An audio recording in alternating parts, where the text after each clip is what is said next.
What's up, everyone, and welcome to episode number 388 of the Action Movie Guys podcast. I'm your host, Nate, and my co-host is Alex Figueroa. And this episode, we are continuing and actually wrapping up our month of action movies with one-word titles. Now, these were just sort of a random set of movies. The only thing they had in common is they all had one-word titles. So, wrapping that up with a movie from 2021. This is a COVID movie. I think this came out right before everything got shut down because it was like February, I believe. And it's a movie called Nobody, starring Bob Odenkirk and, of course, Christopher Lloyd popping up in here and the RZA.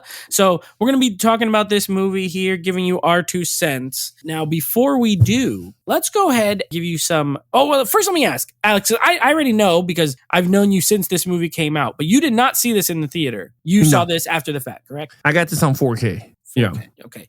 And without spoiling this review, I have no idea, but I remember you weren't as into it as a lot of other people seem to be. So we'll see if anything's changed. Since then, I don't know. We'll see. As far as me, I did see this at the theater and I liked it and then I bought it and I have not watched it in 3 years. So this is my first time watching it in 3 years. But when I was watching it, I pretty much remembered it. Let me give you some Rotten Tomato scores and let's get right to it. This has really good Rotten Tomato scores, by the way. 83% critic score. So very well received by critics. 94% audience score. So most people, either critics or normies, enjoyed this movie. Are you surprised? I'm a little surprised by the 94. I thought it may be 80, 78. 94 is crazy high. I agree with you. It's funny, like when you go to the 90 bracket or above, that has to be like one of the best movies ever type status, right? Like you can't go, there's no flaw in this movie. This is like a best of the best. I agree. I don't think this is a 94 type movie. I think this is more of an 80 bracket to the 90 in the middle. Yeah, somewhere. Like I'm not surprised by the critic score of 83. If they were both 83, I'd be like,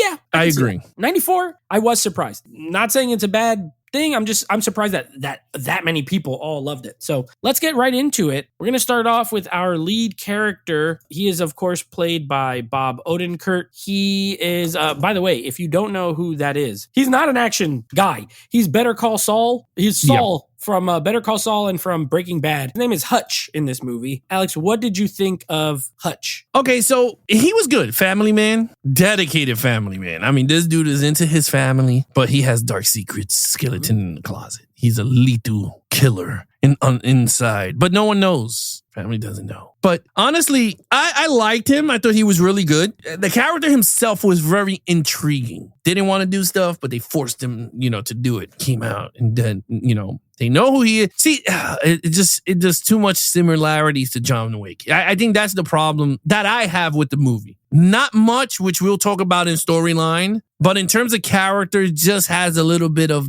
And this is written by the creator of John Wick, Derek Kolstad. Yeah, Kolstad. Yeah, so same writer. Yeah, same writer. So he's the one that created the world of John Wick. So it has a lot of eerie similarities to John Wick in this character. So for me, I'm going to give him the 5 because he is a lovable husband. He defends his family and then he goes on a revenge kick because they broke into this guy's house.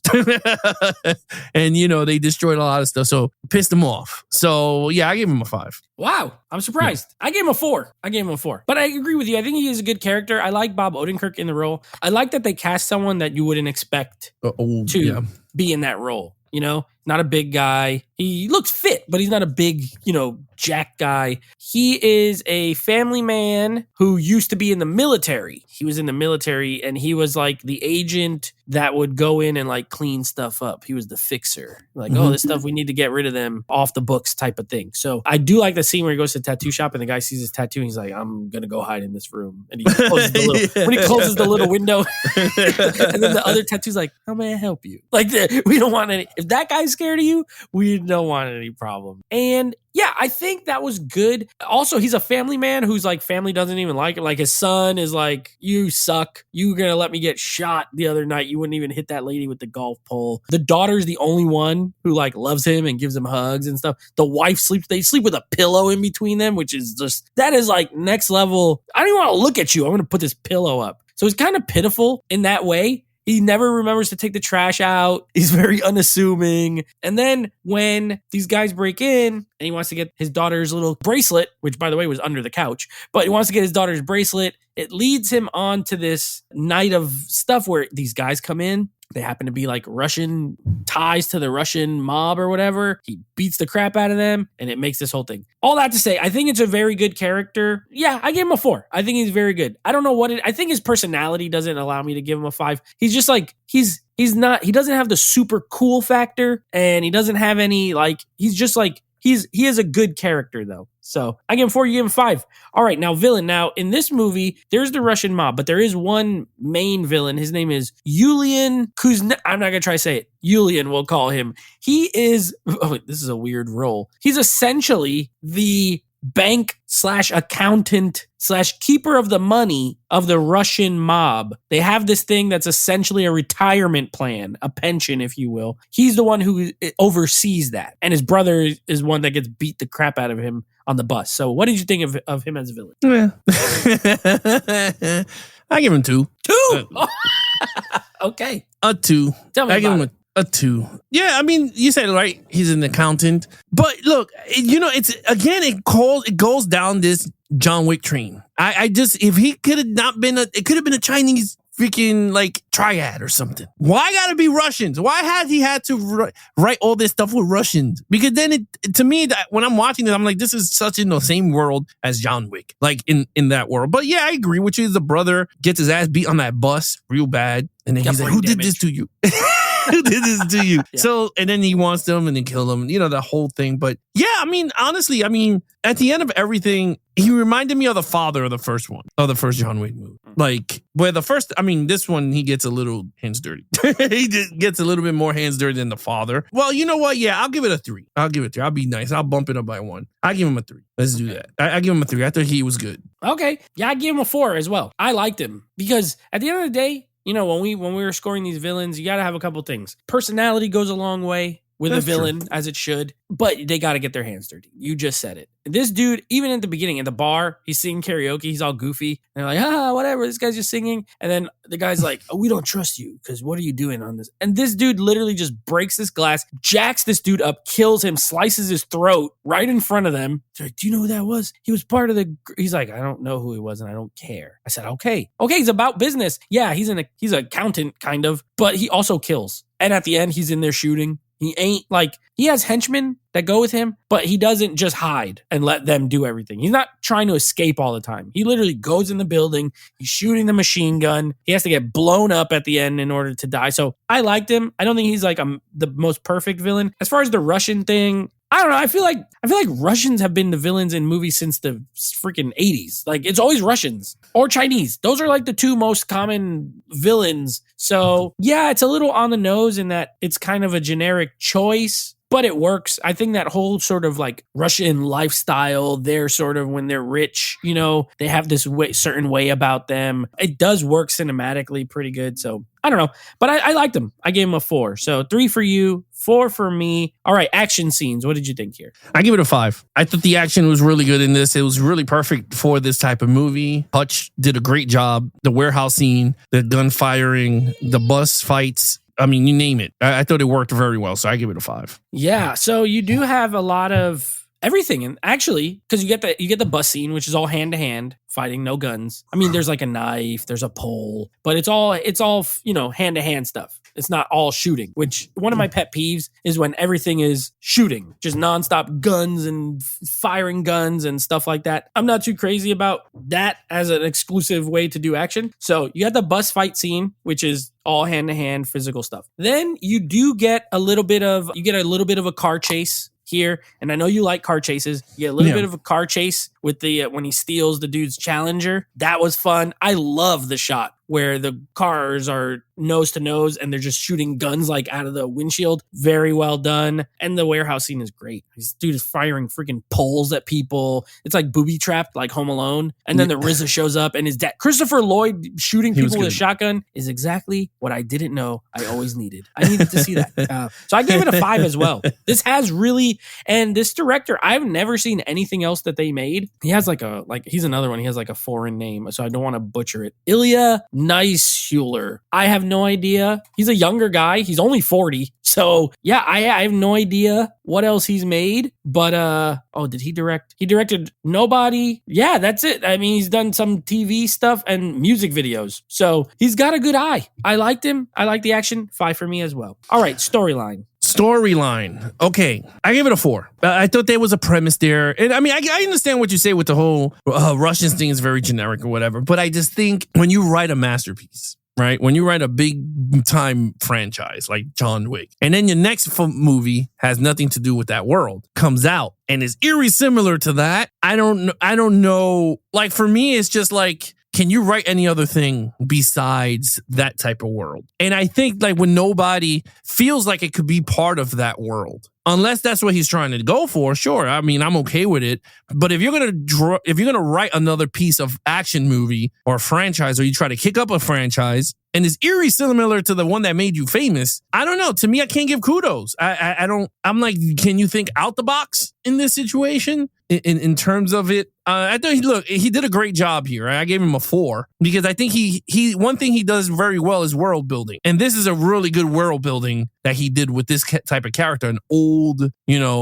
retired, lethal killer, hiding amongst his family that they didn't even know what he did or whatever. Kind of like 3:10 to Yuma, right? Christian Bale was a war vet, and his son was punking his ass around while he has a limp. You know what I mean? Like he never so yeah, I give it a 4. Yeah. I don't know. When I watch it, I get what you're saying. I don't necessarily associate it much. Didn't do any John Wick comparison when I was watching it. And I know it's the same writer. The only thing that's similar to me is the Russian aspect. But again, there's 1,000 movies with Russian villains. So you could say that about compared to a lot. Other than that, because this one's more comedic. John Wick is not a funny movie. There's not humor in it, really. Every once in a while, someone will say a line that's like, oh, that was kind of funny. But it's very serious. This movie is way more humorous. Like I said, even the stuff with Christopher Lloyd, when he's like sitting in his retirement home and they break in, he pulled up the little shotgun and blasts him, and the stuff with the wife, and I don't know. I do get what you're saying though in regards to that. I gave it the same score as you. I also have a 4. I don't think it's not like a perfect movie. One good thing about it though, it's short. The movie's 90 minutes. Yeah.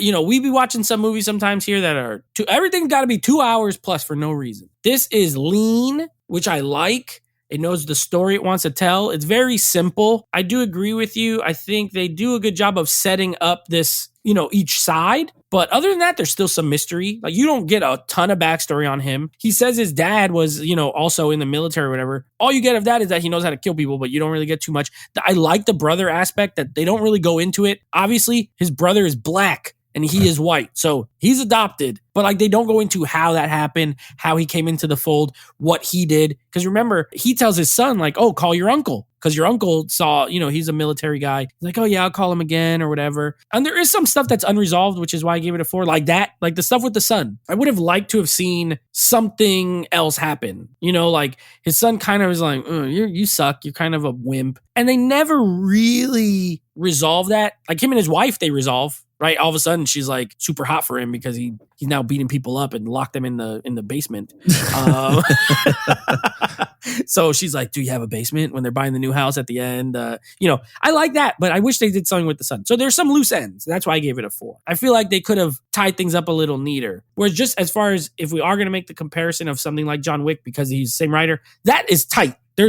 Everything is resolved. A bow is on it. And so I do think that's a better film, obviously. This one, good for what it is, as far as a shorter sort of old guy. This is like an old guy action. This reminds me of an action movie like my dad would probably really enjoy. Yeah, I can see that. A little bit more of a dad movie than John Wick. John Wick is kind of across the board. This is like old guy, family man, anyone with like wife and kids. And could relate a little bit more. So, I don't know. I thought it was good. 4 and a 4. What is your overall? My overall is a 3. I thought it was a good movie. I didn't see it since I brought the 4K. It's not a movie I gravitate to, but it was okay. I enjoyed watching it. I don't think it was that bad. But yeah, it was a good. Yeah, I'm always surprised by your reaction to this movie. I think it's really good. I gave it a 4. I mean, I don't understand like why you don't like it more. But that's the whole thing about movies, right? It's all however you take it. I think this movie's really good. This is a really, really solid action film. You got top-notch action, well shot, characters that are well written,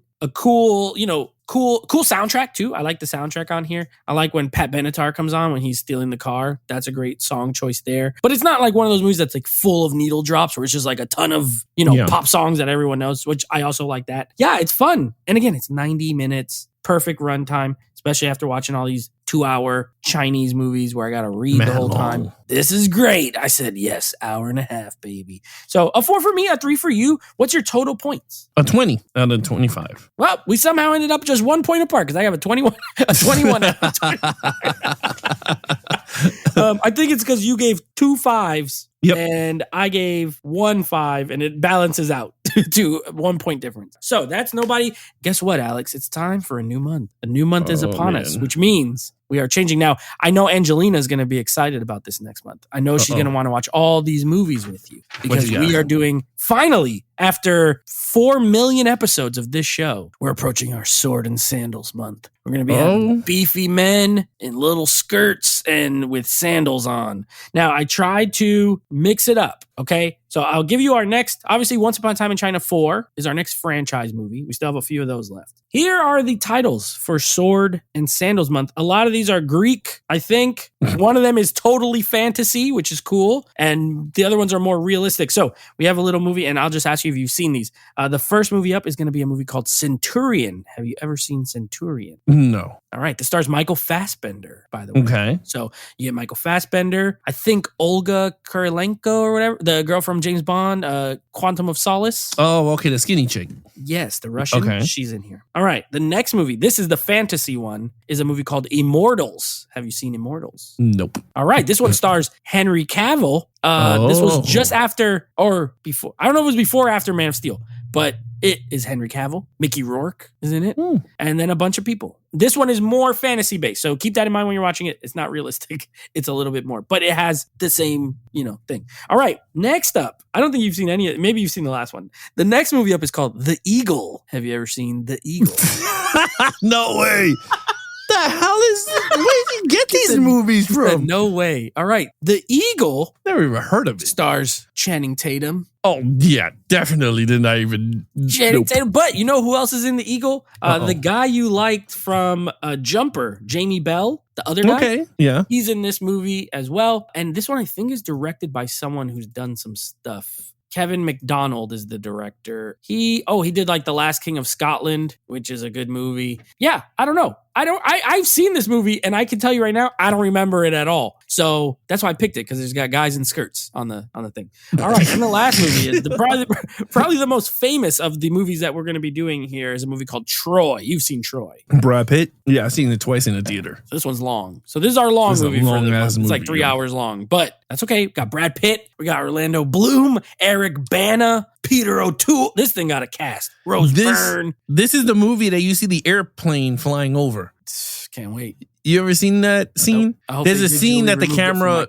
There's a scene. That he's standing on a pyramid and the camera's like facing upward, like he's on an angle looking up, and you see an airplane flying over. And I was like, well, someone didn't take out that shot. I've never seen it, but I'm now gonna be looking. I'll see if I take a photo of it when. Yeah. I will say Troy. I have seen. It's been a long time, but I've seen it like 5 times. I've seen it a lot. Wolfgang Peterson. I remember liking it. So Centurion, you've never seen it. I actually have never seen it either. So it's a first time watch.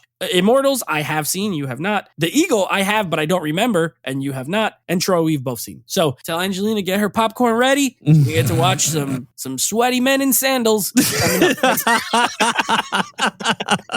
Sweaty men in sandals. That's right. Sweaty men in sandals month. All right. Not a lot of women in these movies. I mean, the Centurion does, but I think all the rest is like, these are like all men. Oh, Troy, damn it. Troy got right. Diane Kruger. No, Diane Kruger. Helen of Troy. She's gorgeous. All right. Well, we'll see. With that said, you guys want to follow us in our social media accounts, please follow Nate over on Instagram at Netflix Reviews. Check out the podcast with him and his friends called Netflix Movie Reviews. Anything AMG podcast. You guys can follow us on YouTube at Action Movie Guys. You guys can subscribe and follow the podcast there also on your computer, or you can take us on the go with the Action Movie Guys podcast. You guys can listen to us, rate us, and of course, leave comments there also. And of course, you can follow us on TikTok. We do 1 minute exclusive reviews on our TikTok. So it's Geeks N with the N, letter N, Flicks. That is our thing. You'll see our logos is me and Nate there. Other than that, he is your host, Nate from Nate Flicks Reviews. I'm his co-host, Alex Figueroa. Be awesome to each other and geek out.